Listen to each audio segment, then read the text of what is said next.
മനോഹൃതി വീക്ഷമാണോ വിനാവശ്യം അഭിതൃപ്ത ഇവാതുരഹ. വിവർത്തനം. ശ്രീല പ്രഭുപാദിക്ക് ജയ്. ഭഗവാന്റെ ആ അതീന്ദ്രിയ രൂപം വീണ്ടും ദർശിക്കാൻ ഞാൻ ആഗ്രഹിച്ചു. എന്നാൽ ആ രൂപം വീണ്ടും ദർശിക്കാനായി ഹൃദയത്തിൽ മനസ്സിനെ ഏകാഗ്രമാക്കാനുള്ള എന്റെ സകല ഉദ്യമങ്ങൾക്ക് ശേഷവും എനിക്ക് അവിടത്തെ പിന്നീട് ദർശിക്കാൻ സാധിച്ചില്ല. അപ്രകാരം അസംതൃപ്തനാകയാൽ ഞാൻ അത്യന്തം ദുഃഖിതനായി. ഹരേ കൃഷ്ണ മാതാജി. മാതാജി ഇന്ന് പിന്നെ എന്തോ മാതാജി കേറിയില്ലേ? വസന്ത രാജേന്ദ്രൻ മാതാജി കേറി. വസന്ത മാതാജി ഹോസ്പിറ്റലിലാണ്. എന്താ പറ്റി? ഉണ്ട്, ആളുണ്ട്. കോഹോസ്റ്റൊക്കെ ആക്കിക്കോ. ബുക്ക് ഉണ്ട് കയ്യിലില്ല. മാതാജി, ബുക്കുണ്ട്. പേര് ഉണ്ട്, കണ്ടില്ല, ഉണ്ട്. അതാ ചോദിച്ചത്. അല്ല, വായിക്കാൻ കയറാൻ ഞാൻ അതുകൊണ്ടാണ്. വായിക്കാൻ ആ ബുക്ക് കൊണ്ടുവന്നില്ല, വലുതല്ലേ അത്. ആശുപത്രിയിലാണ്. ആയുർവേദ ഹോസ്പിറ്റലില്ല മാതാജി, ഇന്ന് വന്നതാ ട്രീറ്റ്മെന്റിന്. ഓം നമോ ഭഗവതേ വാസുദേവായ. നാരായണം നമസ്കൃത്യം നരം ചൈവ നരോത്തമം ദേവീം സരസ്വതീം വ്യാസം തതോ ജയമുദീരയേണ ഭദ്രേശോ നിത്യം ഭാഗവത സേവയ. ഭഗവതി ഉത്തമ ശ്ലോകേ ഭക്തൻ ഭവതി നൈഷ്ഠികീം മൂകം കരോതി വാചാലം പങ്കും ലംഘയതേ ഗിരിമത്കൃവാതം വന്ദേ ശ്രീഗുരും ദീനതാരിണം. ചൈതന്യമീശ്വരം പരമാനന്ദമാധവം ജ്ഞാനതിമിരാന്തസ്യ ജ്ഞാനാഞ്ജനശലാകയാ ചക്ഷുരുന്മീലിതം യേന തസ്മൈ ശ്രീഗുരവേ നമഃ. ചൈതന്യമനോഭീഷ്ടം സ്ഥാപിതം യേന ഭൂതലേ സ്വയം രൂപകഥാ മഹ്യം ദദാതി സ്വപദാന്തികം. നമോ വിഷ്ണുപാദായ കൃഷ്ണപ്രേഷ്ഠായ ഭൂതലേ ശ്രീമതേ ഭക്തിവേദാന്ത സ്വാമിന്യേ നാമിനേ. നമസ്തേ സരസ്വതേ ദേവൻ ഗൗരവാണി പ്രചാരിണേ നിർവിശേഷ ശൂന്യവാദി പാശ്ചാത്യദേശധാരിണേ. ജയ ശ്രീകൃഷ്ണ ചൈതന്യ പ്രഭു നിത്യാനന്ദ ശ്രീ അദ്വൈത ഗദാധര ശ്രീവാസാദി ഗൗര ഭക്തവൃന്ദ. ഹരേ കൃഷ്ണ കൃഷ്ണ കൃഷ്ണ ഹരേ ഹരേ, ഹരേ രാമ രാമ രാമ ഹരേ ഹരേ. ഹരേ കൃഷ്ണ. ശ്രീ ശ്രീരാധാ ഗോവിന്ദ മന്ദിർ ഇസ്കാൻ മംഗലാപുരത്തിന്റെ ഷോർട്ട് ഭാഗവതം ക്ലാസ്സിലേക്ക് എല്ലാവർക്കും സ്വാഗതം. ഹരേ കൃഷ്ണ.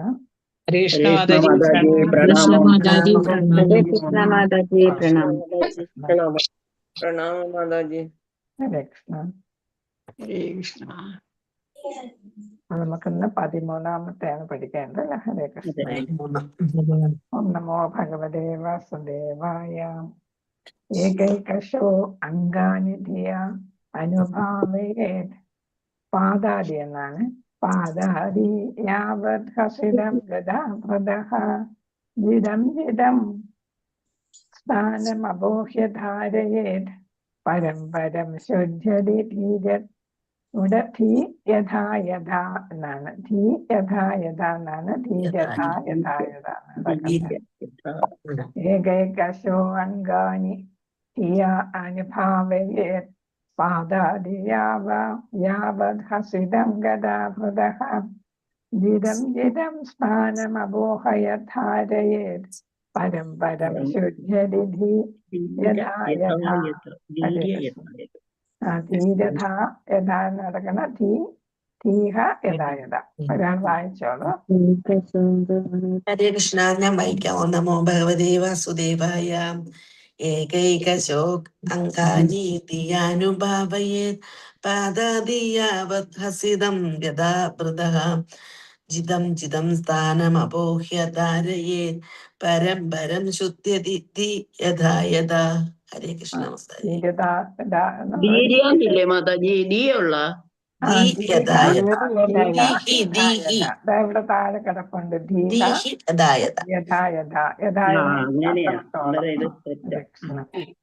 ഹരേ കൃഷ്ണ. ചില പുസ്തകത്തില് ധീര്യത യഥാ എന്നാണ് കൊടുത്തിരിക്കുന്നത്. പിരിച്ചു പറഞ്ഞതാ അത്. ധീരത ബുദ്ധിയുള്ള ആള് എന്നുള്ള അർത്ഥം വരുന്നുണ്ട് അതിന്. ധീരത യഥാന്ന് മാത്രമേ ഉള്ളൂ. ഹരേ കൃഷ്ണ. ധീരത യഥാന്നുള്ളു അല്ലെ. ധീരത. അപ്പൊ ഇവിടെ ധീരത. അല്ല, ഇതിങ്ങനെ തന്നെ ഹരേ കൃഷ്ണ വായിച്ചോ. തിരിച്ചു വായിച്ചെന്നേ ഉള്ളൂ. ഹരേ കൃഷ്ണ. ഞാൻ ഇച്ചിരി ചെറുതാക്കട്ടെ, അപ്പൊ എനിക്ക് കാണുന്നില്ല ഇത് മുഴുവനായിട്ട്.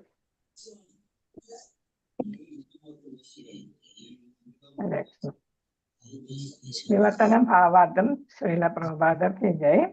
ധ്യാന പ്രക്രിയ ഭഗവാന്റെ പാദകമലങ്ങളിൽ നിന്ന് തുടങ്ങി സുസ്മിതമായ വദനത്തിലേക്ക് പുരോഗമിക്കണം.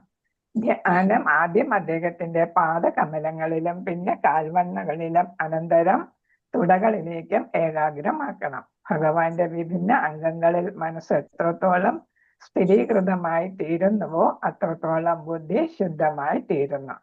അപ്പൊ നമ്മൾ നാരായണീയത്തിലോ എല്ലാം പഠിച്ചിട്ടുണ്ട്. നമ്മൾ എവിടെ നിന്നാണ് തുടങ്ങേണ്ടത്? ഭഗവാൻ വീക്ഷിക്കുന്നത് പാദകമലങ്ങളിൽ നിന്നാണ് തുടങ്ങുന്നത്. ആരെങ്കിലും ഓർക്കുന്നുണ്ടോ നാരായണീയം പഠിക്കുന്നവര്?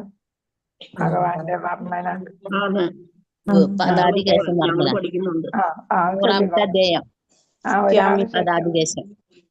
ചൊല്ലും.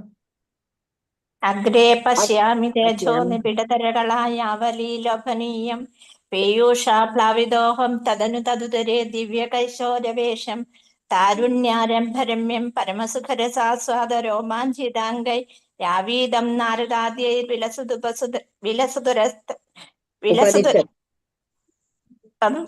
മറന്നുപോയി മാതാജി. ഞാൻ ചെല്ലട്ടെ. ഹരേ കൃഷ്ണ. ഓം നമോ ഭഗവതേ വാസുദേവായ. ഓം ശ്രീകൃഷ്ണ പരമാത്മനേ നമഃ.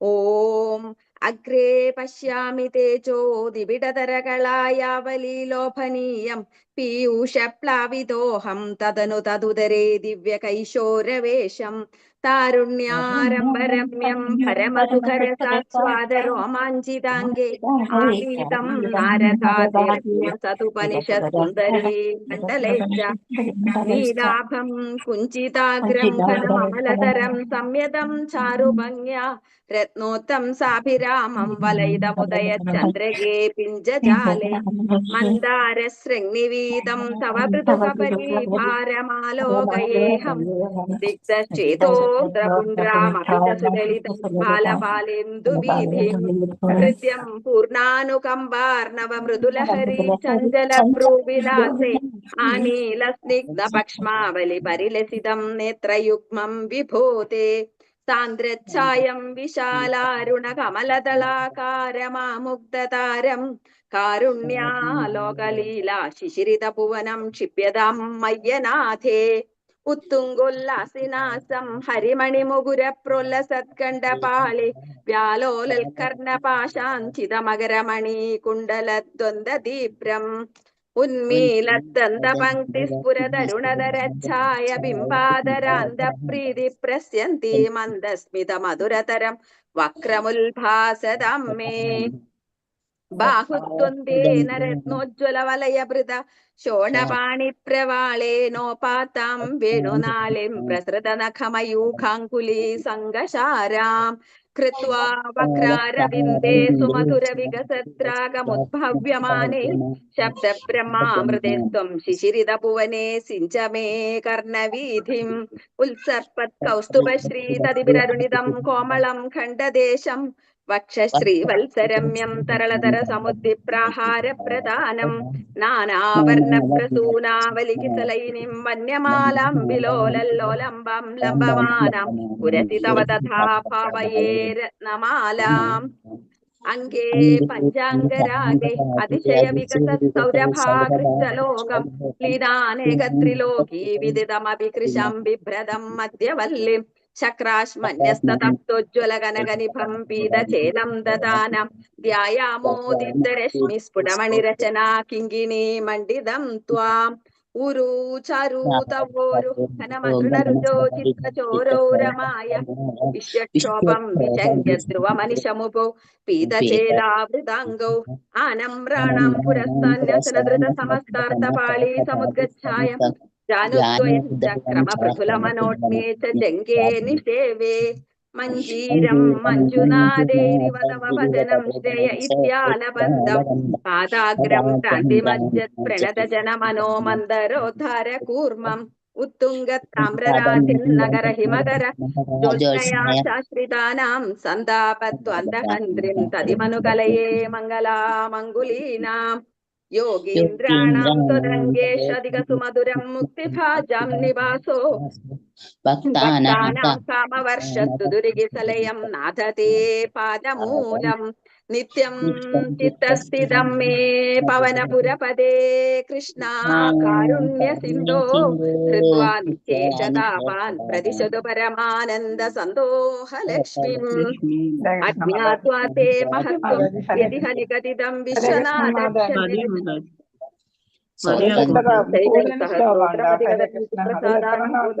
നാരായണീയം വിധം ലീലാവതാരെ ഇതമിഹ കുരുത ആയുരാരോഗ്യ സൗഖ്യം ശ്രീ ഗുരുവായൂരപ്പ ഫലവും കൂടെ പറയുന്നുണ്ട് അല്ലേ ഹരേ കൃഷ്ണ. അപ്പൊ അതില് 10 അല്ലേ 12 ഉണ്ടോ? എത്ര ഉണ്ട് അതില്? 11 ഉണ്ടാക്കി 11 ശ്ലോകങ്ങളാണ്. ഫലവും കൂടെ ഉണ്ട്. ഹരേ കൃഷ്ണ. അപ്പൊ ഇവിടെ നമ്മള് കാലിൽ തുടങ്ങി പാദത്തിൽ തുടങ്ങി തല വരെ അല്ലേ, അതുവരെയുള്ള വർണ്ണനയാണ് നടത്തിയത്. ഓരോ ഭാഗവും ഭഗവാന്റെ ശരീരത്തിന്റെ ഓരോ ഭാഗത്തിലും നമ്മൾ മനസ്സ് എന്ത് ചെയ്യണം? ഏകാഗ്രമാക്കണം എന്നാണ് ഇവിടെ പറഞ്ഞിരിക്കുന്നത് അല്ലെ. ധ്യാന പ്രക്രിയ ഭഗവാന്റെ പാദകമലങ്ങളിൽ തുടങ്ങി സുസ്മിതമായ വദനത്തിലേക്ക് പുരോഗമിക്കണം. അപ്പൊ നമ്മൾ ഇവിടെ ഇത് തന്നെ എത്രയായിട്ടാണ് നമ്മൾ ഭഗവാന്റെ 12 അധ്യായങ്ങളെന്ന് പറയുന്നത്? ഏതൊക്കെ ഭാഗങ്ങളാണ് നമ്മൾ പഠിച്ചിട്ടുണ്ട്? ഏതൊക്കെയാണ് ഹരേ കൃഷ്ണ? ഏതൊക്കെയാണ് 12 ഭാഗങ്ങൾ വരുന്നത്? പാദങ്ങൾ 1, 2 സ്കന്ധം. 1, 2 സ്കന്ധം, പാദങ്ങള്, പാദകമലം അല്ലെ. വെറും പാദം എന്നല്ല പറയുന്ന പാദകമലം. അടുത്ത ഏതാണ്? 3, 4 ഏതായിട്ട് വരുന്ന? ഭഗവാന്റെ തുടകളായിട്ടാണ് വരുന്നത് അല്ലെ. 5ാമത് ഭഗവാന്റെ ഉദരഭാഗമായിട്ട് വരുന്നു. 6 നമ്മൾ ക്രമേണ മേളിലോട്ട് പോവുകയാണ് അല്ലെ. 6 ഭഗവാന്റെ മാർദ്ദമായിട്ട് വരുന്നു. 7ഉം 8ഉം ഭഗവാന്റെ ഭുജങ്ങളും ആയിട്ട്. 9 ഭഗവാന്റെ കണ്ഠമായിട്ട് വരുന്നു. 10 ഭഗവാന്റെ പങ്കജ മുഖമായിട്ട് വരുന്നു, വദനം അല്ലെ, പങ്കജ വദനമായിട്ട് വരുന്നു. 11 അതേപോലെ തന്നെ ഭഗവാന്റെ പങ്കജ നമ്മള് നെറ്റി അല്ലെ, ഫോർഹെഡ്, നെറ്റിയായിട്ട് പറയുന്നു. 12 ഭഗവാന്റെ പങ്കജ ശിരസ് അല്ലെ, അങ്ങനെയാണ് വരുന്നത്, ശിരസായിട്ടാണ് വരുന്നത്. അങ്ങനെയാണ് ഭാഗവതത്തിന് 12 സ്കന്ധങ്ങളായിട്ട് തിരിച്ചിരിക്കുന്നത്. അപ്പൊ നമ്മളിപ്പോ പഠിച്ചുകൊണ്ടിരിക്കുന്നത് ഭഗവാന്റെ 2 പാദങ്ങളെ കുറിച്ചാണ് നമ്മളിപ്പോ പഠിച്ചുകൊണ്ടിരിക്കുന്നത് അല്ലെ. 2ാമത്തെ അധ്യായം വരെ പാദങ്ങളെ കുറിച്ചാണ്, പാദം ആയിട്ടാണ് കണക്കാക്കുന്നത്. പാദം എന്ന് പറയുമ്പോ ഭഗവാനെ നമ്മള് ദാസി രൂപത്തില് ഭഗവാനെ എന്ത് ചെയ്യുന്നു? സേവിക്കുകയാണ് നമ്മളിവിടെ ചെയ്യുന്നത് അല്ലെ. ലോട്ടസ് ഫീറ്റിന് നമ്മൾ എന്ത് ചെയ്യുന്നു? പാദപങ്കജങ്ങളെ നമ്മൾ ഭഗവാന്റെ എപ്പോഴും തലോടിക്കൊണ്ടിരിക്കുന്നത് ലക്ഷ്മി ദേവി അല്ലെ, സദാ തലോടിക്കൊണ്ടിരിക്കുന്നതാണ്. അപ്പൊ നമുക്ക് നമ്മുടെ ശ്രദ്ധയും എവിടായിരിക്കണം? പാദകമലങ്ങളിലും ദാസനായിട്ട്. ഹരേ കൃഷ്ണ. വിജയേശ്വരി മാതാജി മ്യൂട്ട് ചെയ്തത്. അപ്പൊ നമ്മൾ ദാസഭാവത്തില് ഭഗവാനെ ഇവിടെ ആരാധിക്കുകയാണ് ചെയ്യുന്നത് അല്ലെ. അപ്പൊ ആ ഭാഗം നമ്മൾ മനസ്സിൽ ഉൾക്കൊണ്ട് പൂർണ്ണമായിട്ട് ഉൾക്കൊണ്ട് കഴിഞ്ഞാണ് നമ്മൾ അടുത്ത ഭാഗത്തിലേക്ക് പോകുന്നത്. 3, 4 ടൈസ് അല്ലെ, തുടകളായിട്ട് അല്ലെ. അപ്പൊ ആ ഭാഗത്തിലേക്ക് കടക്കുന്നത്. അങ്ങനെ ഓരോ കാൽവണ്ണ എന്ന് പറഞ്ഞത്.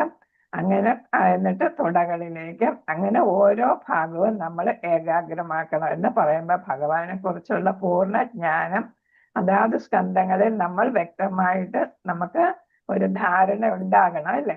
ധാരണ ഉണ്ടായിട്ടാണ് നമ്മൾ മുകളിലോട്ട് പോകുമ്പോഴാണ് നമുക്ക് അത്രയ്ക്കും ഭക്തിയിൽ ഉയരാനായിട്ടും ഭഗവാന് നമ്മൾ ഹൃദയത്തിൽ കുടിയേറ്റാനായിട്ട് അല്ലെ, ഭഗവാന് മനസ്സില് ഹൃദയത്തിൽ അങ്ങ് പ്രതിഷ്ഠിക്കാനായിട്ട് നമുക്ക് സാധിക്കുന്നത്. അതാണ് ഇവിടെ പറയുന്ന ഭഗവാന്റെ വിഭിന്ന അംഗങ്ങളിൽ മനസ്സ് എത്രത്തോളം സ്ഥിരീകൃതമാകുന്നുവോ അത്രത്തോളം ബുദ്ധി ശുദ്ധമായിട്ട് തീരുന്നു. നമ്മുടെ ബുദ്ധി അത്രയ്ക്ക് പവിത്രമായിട്ടുള്ളതായിട്ട് മാറുന്നു എന്നാണ്. ഓരോന്നിലും നമ്മൾ വേണ്ടത്ര ശ്രദ്ധ കൊടുക്കുക. ആവാത്തം ശ്രീല പ്രഭുപാദക്ക് ജയ്. ശൂന്യമായ അല്ലെങ്കിൽ വ്യക്തിശൂന്യമായ ഒന്നിൽ ശ്രദ്ധ ഉറപ്പിക്കുകയല്ല ശ്രീമദ് ഭാഗവതം നിർദ്ദേശിക്കുന്ന ധ്യാന പ്രക്രിയ. അപ്പൊ ഇവിടെ അവ്യക്തിഗതവാദികളാണെങ്കിൽ എന്താണ്? ഭഗവാന് രൂപമില്ല എന്ന് വിശ്വസിക്കുമ്പോൾ അവരെന്താണ് പ്രകാശത്തിലോ അല്ലെങ്കിൽ ഒന്നുമില്ലായ്മയിലാണ് അവരുടെ ശ്രദ്ധ ഊന്നുന്നത് അല്ലെ. അതാണ് അവരുടെ ധ്യാന പ്രക്രിയ. പക്ഷെ നമുക്ക് അതല്ല വേണ്ടത്. ഭാഗവതം പറയുന്നത് ഏതാണ്? ഭഗവാന്റെ രൂപത്തിൽ ഇവിടെ ആദ്യം നമ്മൾ പാദകമലത്തില് ശ്രദ്ധ ഊന്നുക. അങ്ങനെയാണ് ഭഗവാനെ ധ്യാനിക്കേണ്ടത്. കർമ്മശാസ്ത്ര ഗ്രന്ഥങ്ങളിൽ നിരൂപിച്ചിരിക്കുന്നത് പോലെ പരമദിവ്യോത്തമ പുരുഷൻ എന്ന ഭഗവാന്റെ വിരാട് രൂപത്തിലോ മാനുഷികമായ ബൃഹത് രൂപത്തിലോ അല്ലെങ്കിൽ അദ്ദേഹത്തിന്റെ സച്ചിത് ആനന്ദ വിഗ്രഹ രൂപത്തിലോ ധ്യാനത്തെ കേന്ദ്രീകരിക്കണം. നമ്മൾ വിരാട് രൂപം നമ്മളല്ലേ പഠിച്ചില്ലേ? വിരാട് രൂപം. ഹരേ കൃഷ്ണ. നമ്മൾ പ്രകൃതിയിൽ കാണുന്ന ഓരോ കാര്യവും ഭഗവാന്റെ ശരീരത്തിലെ ബൃഹത് ശരീരത്തിലെ ഓരോ ഭാഗമായിട്ട് നമ്മൾ കണക്കാക്കുന്നു അല്ലേ. അപ്പൊ അതാണ് വെയിൻസ് എന്താണ്? തലമുടി വെയിൻസ്, നദികൾ അല്ലെ വെയിൻസ് ആയിട്ട് അങ്ങനെ ഓരോന്നും തലമുടി പർവ്വതമായിട്ട് അതൊക്കെ എല്ലാവരും ഓർത്ത് വെച്ചിട്ടുണ്ടെന്ന് തോന്നുന്നു. അപ്പൊ അങ്ങനെ ആ രൂപത്തില് അത് ആരെന്നാ പറഞ്ഞ നവയോഗികളാണ് അങ്ങനെ ചിന്തിക്കുന്നത് അല്ലെ. കാരണം എന്താണ്? ഭഗവാന്റെ സച്ചിദാനന്ദ അവസ്ഥയില് നമുക്ക് ശ്രദ്ധ കേന്ദ്രീകരിക്കാൻ സാധിച്ചില്ലെങ്കിൽ നമ്മൾ വിരാട് രൂപത്തില് ഈ പ്രകൃതിയിൽ കാണുന്ന ഓരോ കാര്യവും ഭഗവാന്റെ ശരീരത്തില് ഓരോ അംഗമായിട്ട് കണ്ട് അങ്ങനെ ഭഗവാനെ ധ്യാനിക്കുക എന്നാണ് പറയുന്നത്. അപ്പൊ സച്ചിത് ആനന്ദ വിഗ്രഹ രൂപമായിട്ടോ നമുക്ക് ധ്യാനിക്കാം. നമ്മൾ ഭക്തിയിൽ പുരോഗമിക്കും തോറും നമ്മുടെ കോൺസെൻട്രേഷൻ വിരാട് രൂപത്തിൽ നിന്ന് ക്രമേണ ഏതിലോട്ട് മാറും? ഭഗവാന്റെ ആ രൂപത്തിൽ അല്ലെ, യഥാർത്ഥ രൂപ സച്ചിദാനന്ദ രൂപത്തിലേക്ക് നമുക്ക് ശ്രദ്ധ കേന്ദ്രീകരിക്കാനായിട്ട് സാധിക്കും. വിഷ്ണു രൂപങ്ങളുടെ ആധികാരികമായ വർണ്ണനകളും ക്ഷേത്രങ്ങളിൽ വിഷ്ണു രൂപങ്ങളുടെ ആധികാരികമായ ചിത്രീകരണങ്ങളും ഉണ്ട്. അപ്പൊ നമ്മൾ ഏത് ക്ഷേത്രത്തിൽ പോയാലും വിഷ്ണുവിന്റെ ക്ഷേത്രത്തിൽ പോയാൽ ഭഗവാന്റെ വിവിധ രൂപങ്ങൾ അവിടെ കാണിച്ചിട്ടുണ്ടായിരിക്കും അല്ലെ. സ്കൾപ്ചറായിട്ട് പ്രതിമകളായിട്ടെല്ലാം കാണിച്ചിട്ടുണ്ടായിരിക്കും അല്ലെ. അപ്പൊ അതും അതേപോലെ തന്നെ വിഷ്ണുവിന്റെ വിഗ്രഹങ്ങളും പല പലതായിട്ട് നമ്മൾ കാണുന്നു. അപ്പൊ ഈ രൂപങ്ങൾ കൊത്തിവെച്ചിട്ടുള്ളത് മാത്രമല്ല, ഇപ്പൊ പത്മനാഭസ്വാമി ക്ഷേത്രത്തിൽ പോകുമ്പോഴും അതേപോലെ ഗുരുവായൂർ പോകുമ്പോഴും ഒക്കെ നമുക്ക് ഭഗവാന്റെ വിവിധ രൂപങ്ങളെ നമുക്ക് അവിടെ കാണാനായിട്ട് സാധിക്കും. അതിന്റെ ആധികാരികമായ വർണ്ണനകളും കാണും. ഓരോരുത്തർ ഭക്തന്മാരുമായിട്ട് ബന്ധപ്പെടുന്ന കാര്യത്തിന്റെ അതിന്റെ രൂപങ്ങളെല്ലാം കൊത്തിവെച്ചിട്ടുണ്ടായിരിക്കും അങ്ങനെ. അപ്പൊ ക്ഷേത്രങ്ങൾ വിഷ്ണു വിഗ്രഹങ്ങളുടെ ആധികാരികമായ ചിത്രീകരണങ്ങളുണ്ട്. അത് സ്വന്തമായിട്ട് ഒരു ശില്പി ഉണ്ടാക്കുന്നതല്ല, അതൊക്കെ ഗ്രന്ഥങ്ങളുടെ അടിസ്ഥാനത്തിൽ ഉണ്ടാക്കുന്നതാണ്. ഗ്രന്ഥത്തിൽ പറഞ്ഞിരിക്കുന്ന അതേ പ്രകാരം ശില്പി ഉണ്ടാക്കുന്നതാണ്. അപ്രകാരം ഭഗവാന്റെ പാദാംബുജങ്ങളിൽ മനസ്സിനെ ഏകാഗ്രമാക്കിക്കൊണ്ട് ക്രമേണ അദ്ദേഹത്തിന്റെ സുസ്മിതമായ വദനത്തിലേക്ക് മുന്നേറിക്കൊണ്ട് വിഗ്രഹത്തിൽ ധ്യാനിക്കുവാൻ ഒരുവൻ പരിശീലിക്കണം. നമ്മൾ സാധാരണ പെട്ടെന്ന് കാണുമ്പോൾ നമ്മൾ ഭഗവാന്റെ മുഖമായിരിക്കും നോക്കുന്നത് അല്ലെ. കാരണം അത്രയ്ക്ക് അട്രാക്റ്റീവ് ആണത് എന്നുള്ളത് കൊണ്ട് നമ്മൾ അറിയാതെ നമ്മുടെ ശ്രദ്ധ അവിടോട്ട് പോകും. പക്ഷെ നമ്മൾ പാദത്തിലാണ് തുടങ്ങേണ്ടത്. പാദത്തിൽ നിന്ന് ക്രമേണ മുകളിലോട്ടാണ് നമ്മൾ വിഗ്രഹത്തിനെ നോക്കേണ്ടതും ധ്യാനിക്കേണ്ടതും. ഭാഗവത പാഠശാലയുടെ മതമനുസരിച്ച് എന്ന് വെച്ചാല് നമ്മുടെ ഭാഗവതത്തിന്റെ രീതി അനുസരിച്ച് അതിന്റെ പഠനം അനുസരിച്ച് ഭഗവാന്റെ മന്ദസ്മിതം തൂകുന്ന വദനമാണ് അദ്ദേഹത്തിന്റെ രാസനൃത്തം. അപ്പൊ ഏതാണ്ട് ലാസ്റ്റിലാണ് വരുന്നത് അല്ലെ. മന്ദസ്മിതം തൂകുന്ന മുഖം എന്ന് പറയുന്നത് എപ്പോഴാ വരുന്നത്? 10ാം അധ്യായ സ്കന്ധത്തിലാണ് വരുന്നത് അല്ലെ. അപ്പൊ 10ാം സ്കന്ധമാണ് ഭഗവാന്റെ ഏതായിട്ട് വരുന്നത്? കമല വദനം ആയിട്ട് വരുന്നത്. അപ്പൊ അതാണ് രാസനൃത്തമായിട്ട് അത് 10ാമത്തെ സ്കന്ധത്തിൽ രാസനൃത്തവും അങ്ങനെയുള്ള കാര്യങ്ങളാണ് കൂടുതൽ വിശദീകരിച്ചു കൊടുത്തിരിക്കുന്നത്. നല്ലതായിട്ട് വിശദീകരിച്ചു കൊടുത്തിട്ടുണ്ട്. അതുകൊണ്ടാണ് 4 സ്കന്ധം 4 വോളിയം ഉണ്ട്, 4 ബുക്കുകളാണ് 10ാമത്തെ സ്കന്ധം എന്ന് പറയുന്നത്. അത്ര വിശദീകരിച്ചിട്ടുണ്ട്. കാരണം പരീക്ഷിത്ത് മഹാരാജാവ് വളരെ വിശദമായിട്ട് പറയാനായിട്ട് ശുകദേവ മഹർഷിയോട് ആവശ്യപ്പെട്ടിരുന്നു. അപ്പൊ ശുകദേവ മഹർഷി ഒന്ന് പറയുമ്പം അടുത്ത ചോദ്യം വരും, അതെങ്ങനെയായിരുന്നു, അടുത്തത് എങ്ങനെയായിരുന്നു എന്നുള്ള ഓരോ ഇൻസിഡന്റ് അല്ലെങ്കിൽ സംഭവങ്ങളെ കുറിച്ച് എടുത്തെടുത്ത് ചോദിക്കും. അപ്പൊ അങ്ങനെ വരുമ്പോൾ എടുത്തെടുത്ത് ചോദിക്കുമ്പോൾ അതിനനുസരിച്ച് വിശദീകരണം കൊടുക്കാനും ശിവദേവ മഹർഷിക്ക് വളരെ താല്പര്യമായിരുന്നു.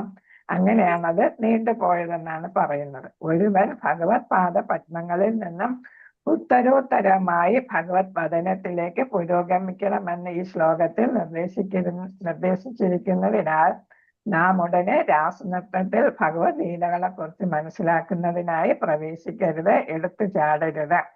അപ്പൊ 1, 2 സ്കന്ധത്തെ പഠിക്കാതെ അല്ലെങ്കിൽ 9 വരെയുള്ള സ്കന്ധം പഠിക്കാതെ നമ്മൾ എങ്ങോട്ട് പോകരുതെന്നാണ്?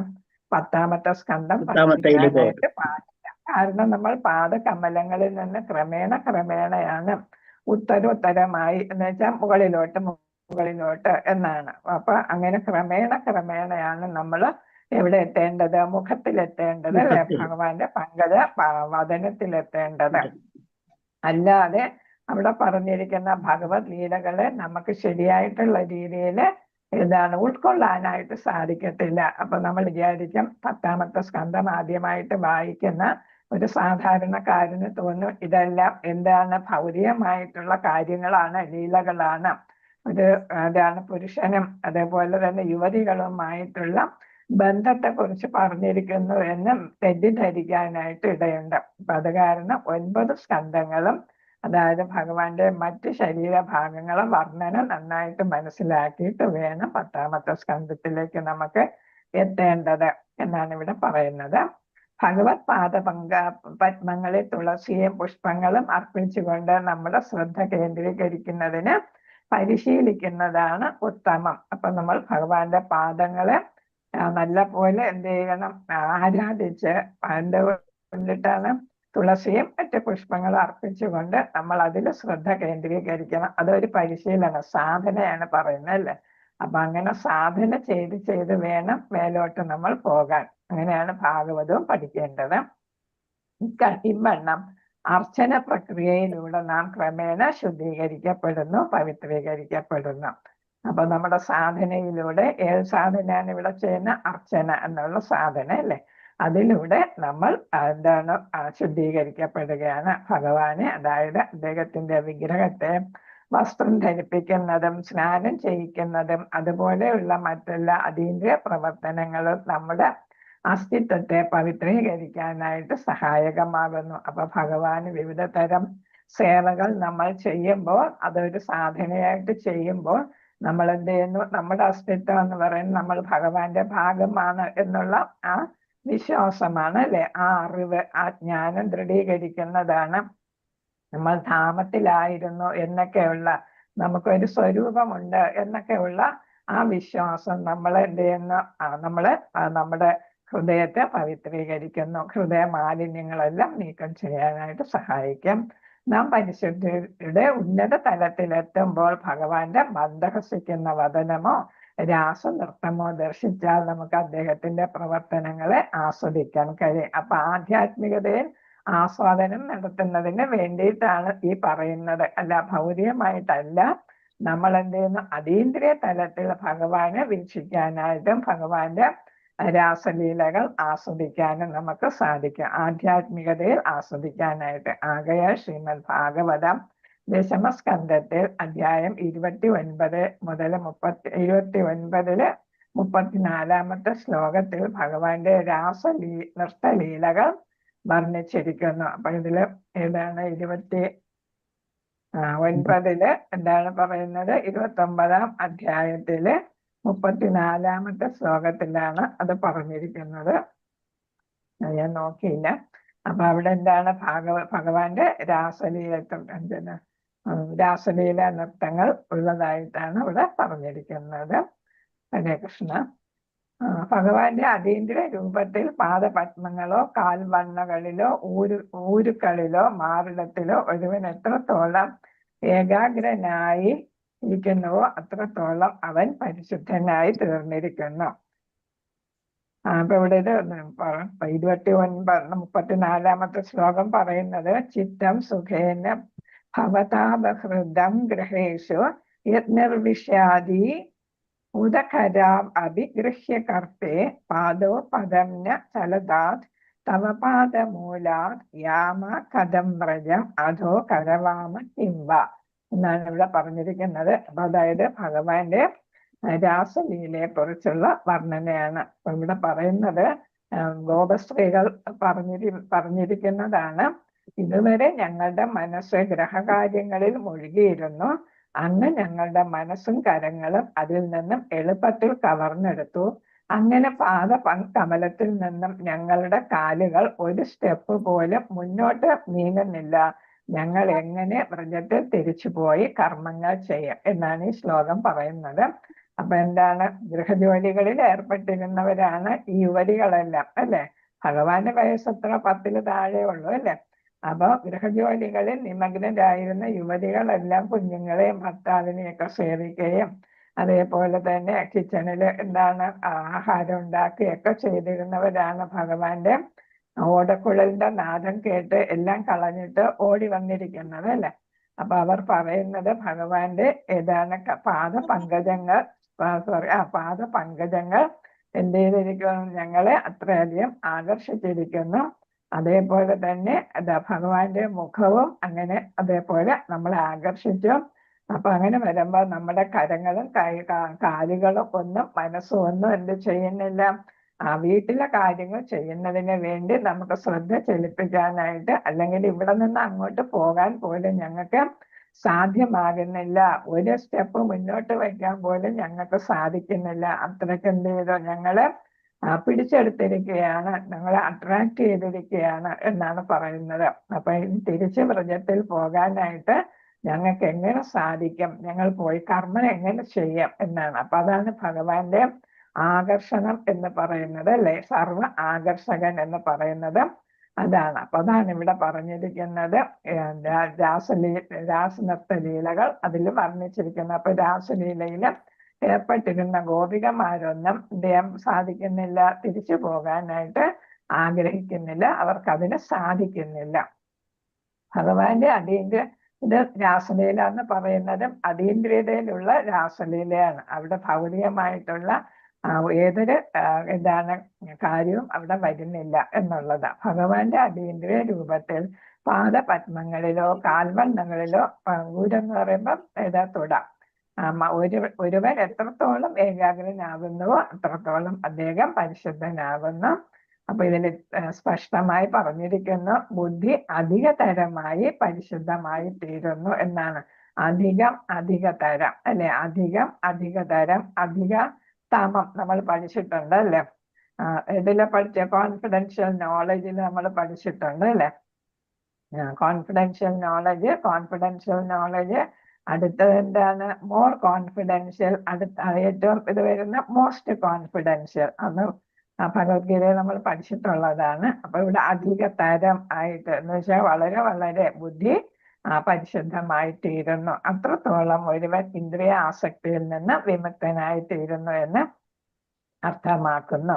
അപ്പൊ ഇത് ഭൗതികമല്ല, ആധ്യാത്മികം അതീന്ദ്രിയമായിട്ടുള്ള ലീലകളാണ്, ഡാൻസ് ആണ് അവിടെ കാണുന്നത്.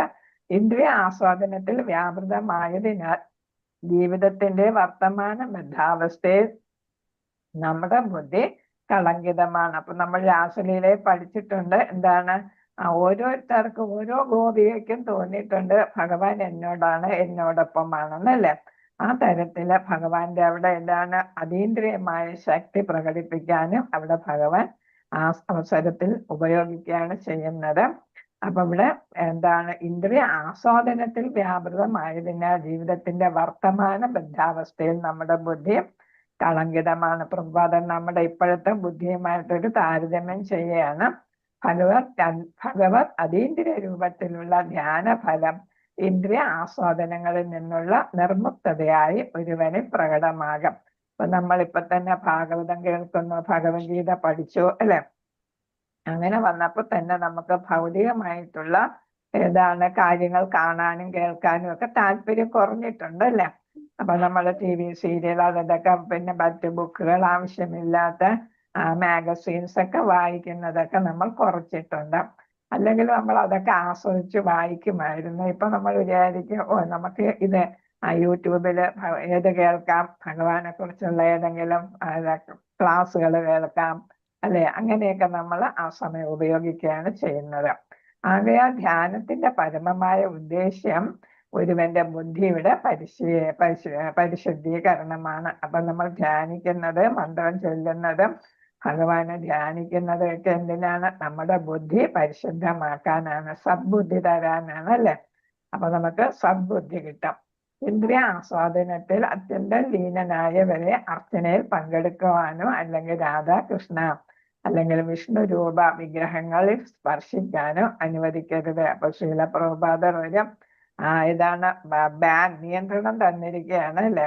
എന്താ, അത്രത്തോളം ഭൗതിക ആസ്വാദനത്തിലാണ് നമ്മളെങ്കിൽ, അങ്ങനെയുള്ള നമ്മളെന്നല്ല, അങ്ങനെ ആയവരെ, ലീനർ എന്ന് വെച്ചാൽ അത്യന്തം, ലീനർ എന്ന് വെച്ചാൽ അത്യന്തം മുഴുകിയവരെ നമ്മുടെ അർച്ചനയിൽ പങ്കെടുക്കാനോ വിഗ്രഹത്തിൽ സ്പർശിക്കാനോ അനുവദിക്കരുത് എന്നാണ്.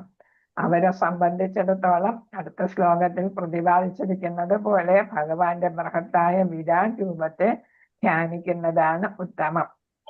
അപ്പൊ ഭഗവാന്റെ രൂപം, ഏത് രൂപം? വിരാട് രൂപം നവയോഗികൾക്ക് വേണ്ടിയിട്ടുള്ളതാണ് പറഞ്ഞു അല്ലെ.